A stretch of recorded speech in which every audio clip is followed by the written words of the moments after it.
Place Vendôme, au cœur de Paris. Sans conteste, l'une des adresses les plus chics de la capitale, le temple des joailliers et des marques de luxe. Y habiter, n'y pensez même pas, le studio le plus petit et le moins cher est à 1 000 € par mois. Karine, 51 ans, n'aurait jamais cru pouvoir emménager un jour ici. Donc de ce côté-ci, j'ai Montmartre, bien sûr, la colonne Vendôme. De ce côté-ci, donc j'ai le dôme des Invalides, voilà. Je suis à quoi? À 100 mètres du parc des Tuileries. L'emplacement est idéal, le loyer ridicule, à peine 200 € par mois. J'ai choisi de prendre un lit pliant pour pouvoir avoir de l'espace, voilà. Et là, vous avez combien de mètres carrés, par exemple? Là, ici, je pense qu'il y a à peu près 14 mètres carrés. Et puis donc, il y a déjà des placards. Il y avait déjà ce placard-là. La chambre est rien que pour elle.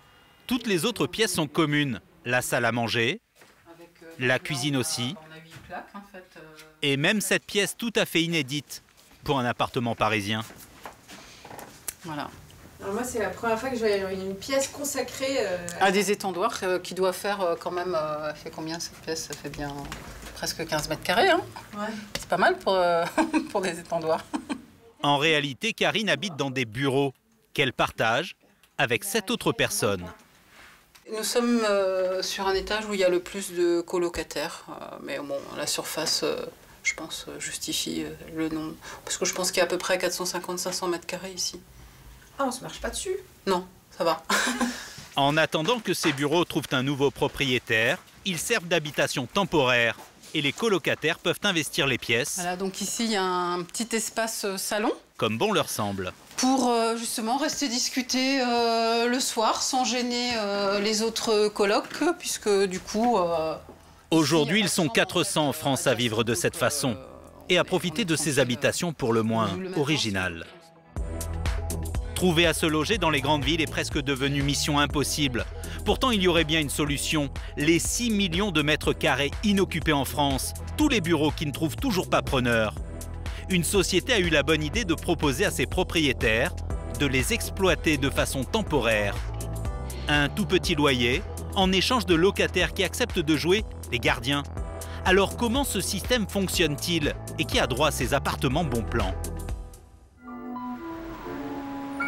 Retour dans les bureaux transformés en appartements place Vendôme. Karine vit en province, mais son métier l'oblige à passer 4 jours par semaine à Paris. Ce système est beaucoup plus économique qu'une location classique. Voilà comment elle se retrouve dans cette pièce qu'aurait occupée une star du design. D'après ma coloc qui est là depuis le début, elle m'a dit que c'était le bureau de Philippe Starck. Et ça pourrait être vrai, parce que c'est vrai que j'avais trouvé de l'encre, que j'ai, enfin un petit peu partout, j'avais retiré ces taches-là. Le risque de laisser des bureaux vides, c'est qu'ils soient squattés et même vandalisés. Pour éviter cela, on fait souvent appel à des sociétés de gardiennage. Mais là, le propriétaire a préféré cette solution moins onéreuse, la protection par occupation. C'est pas que de profiter des lieux, on a aussi un rôle à jouer et à prévenir. Moi, ça m'est déjà arrivé de prévenir lorsqu'on voit des dysfonctionnements, soit...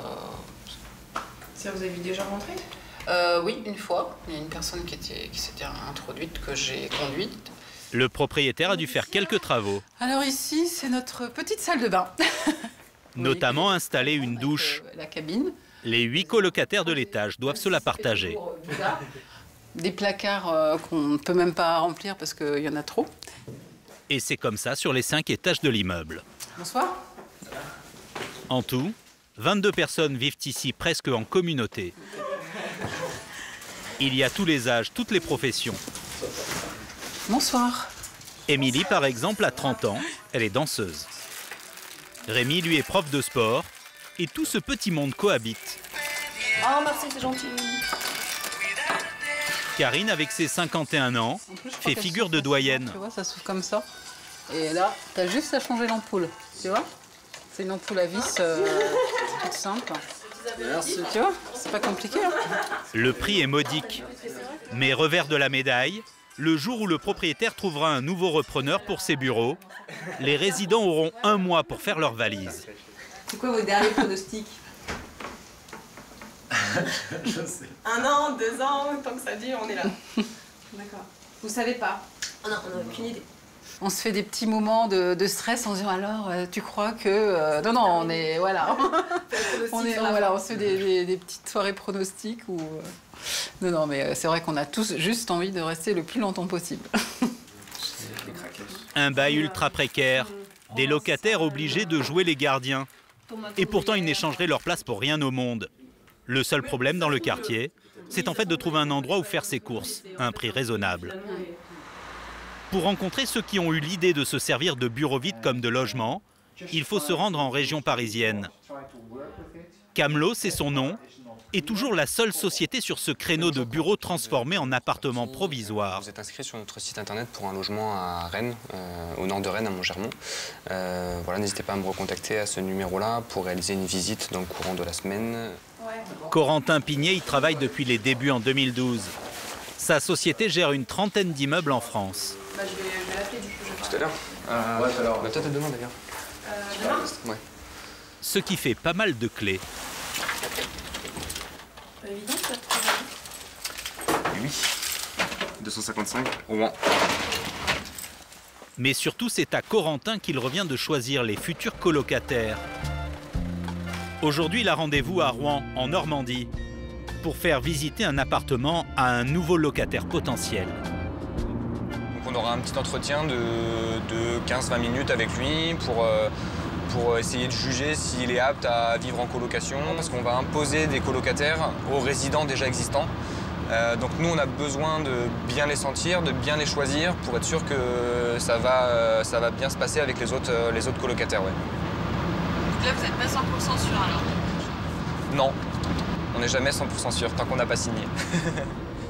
Les candidats déposent leur dossier sur Internet en ciblant une ville.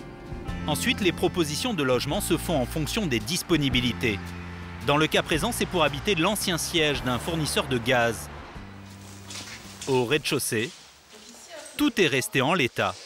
Du coup, c'était des anciens bureaux d'une grande entreprise. Et là, on est dans le hall d'accueil. Donc la clientèle devait arriver par ici à l'époque.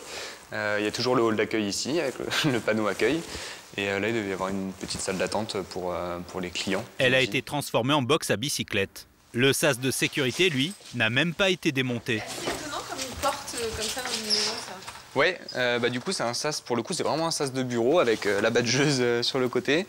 Peut-être l'ancien bureau du directeur, peut-être. Voilà. En tout cas, il fallait un badge à l'époque pour passer ici. Et maintenant, c'est l'accès à la cuisine.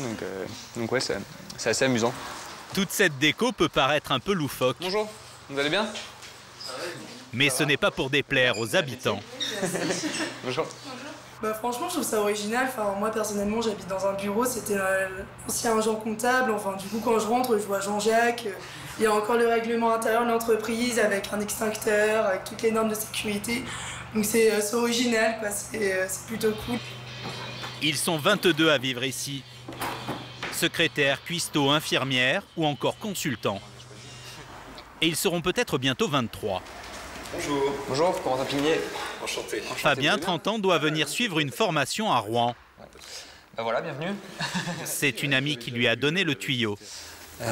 Il y a le premier salon, donc voilà, qui a été aménagé par les résidents. Les locataires ont le droit d'utiliser le mobilier sur place.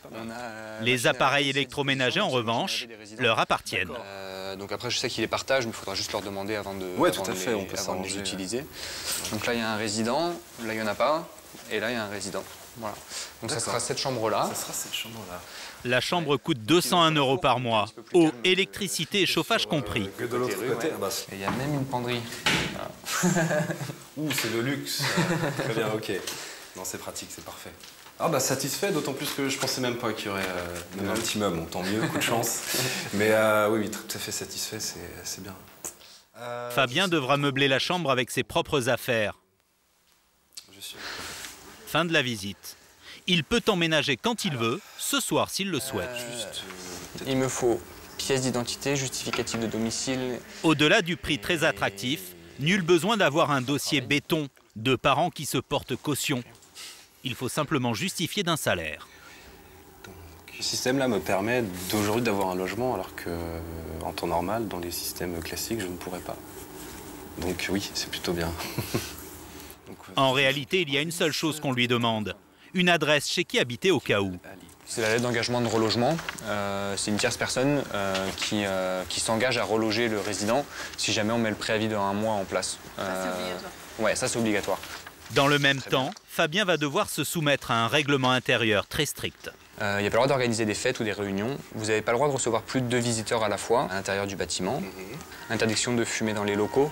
Il n'y a pas le droit aux animaux, il n'y a pas le droit aux armes. Faire attention à ne pas avoir de bougies ou d'encens pour des questions de sécurité, incendie. Voilà. Est-ce que ça vous convient ou pas? Est-ce qu'il y a des questions par rapport à ça ou c'est bon? Non, ça me convient tout à fait. Et moi je signe celui-ci également. Mais il ne suffit pas de promettre de se tenir à carreau. Corentin veille à ce que le règlement soit scrupuleusement respecté. Catherine, c'est Corentin de Kaamelott. Il peut débarquer chez les colocataires à n'importe quel moment. Johan, c'est Corentin de Kaamelott. Et gare aux contrevenants. Cela peut être un motif pour mettre fin au contrat. Du coup, là, ce qui va pas, c'est qu'il a un micro-ondes qui n'était pas là avant, en plus. Donc voilà. En général, ils savent que les micro-ondes ne sont pas autorisés. Sachant que là, il est branché et qu'il n'est pas très propre, en plus, c'est qu'il doit l'utiliser. Pour des questions d'hygiène et de sécurité, on préfère éviter. On préfère tout regrouper dans une cuisine, uniquement. Voilà, surtout pour des questions d'hygiène. Le locataire Ça va pas dans le règlement. s'en tire avec un simple avertissement. Cette idée d'occuper des bureaux de manière temporaire est née il y a 20 ans, en Hollande. Et là-bas, vous allez voir que c'est devenu un mode de vie à part entière. Rotterdam est son célèbre port. La ville est en pleine transformation. Elle compte de nombreux bâtiments vides. Et si ce matin, Bob de Wilder de la société Camlo s'est mis sur son 31, c'est parce qu'il a rendez-vous avec son meilleur client, la mairie de Rotterdam. Pour nous, la ville, c'est le plus gros propriétaire de bâtiments vides. On est très fiers de travailler avec eux, c'est une très belle vitrine. En Hollande, près de 60 000 personnes habitent dans ces logements temporaires. Et ici, tous les bâtiments peuvent servir bureaux, bien sûr, mais aussi manoirs, anciennes usines, et même cette école, qui attend depuis 4 ans d'être transformée en supermarché.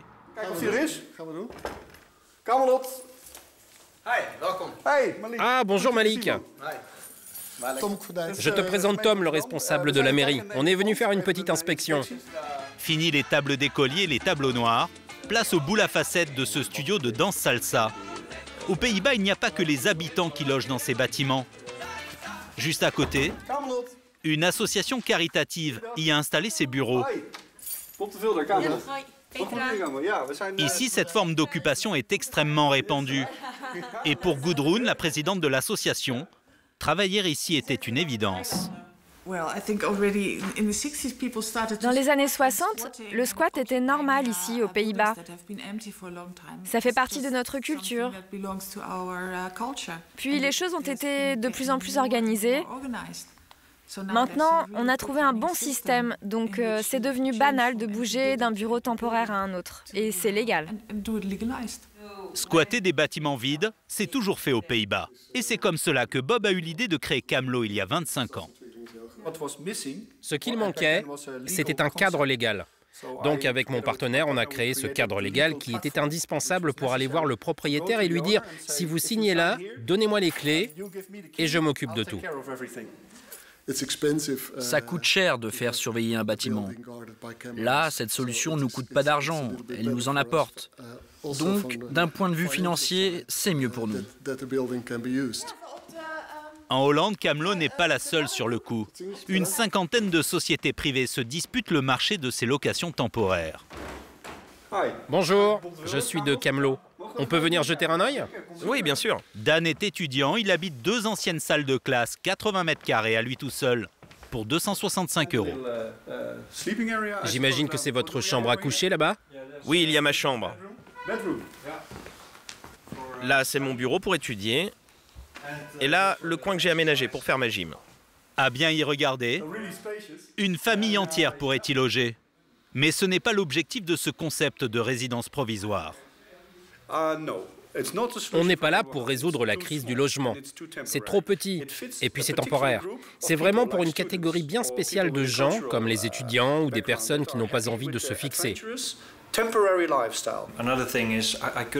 De vous à moi, je ne pourrais pas aller à l'université si je devais payer une chambre le prix normal, c'est-à-dire 2 fois plus qu'ici.